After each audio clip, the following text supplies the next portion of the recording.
Assessore Lucchetta, siamo alla vigilia della Pieve in Rosa, ma stasera quale sarà l'argomento?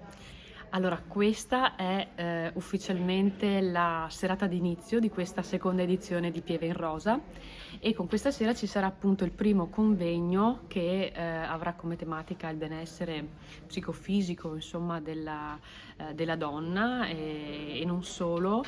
Ci saranno due importanti relatori questa sera con noi, Goffredo Bordese e Francesco Scarponi, che ringrazio. Sono due relatori di Savno che appunto ci illustreranno e spiegheranno tutta una serie di fattori che interessano il benessere del corpo e della mente.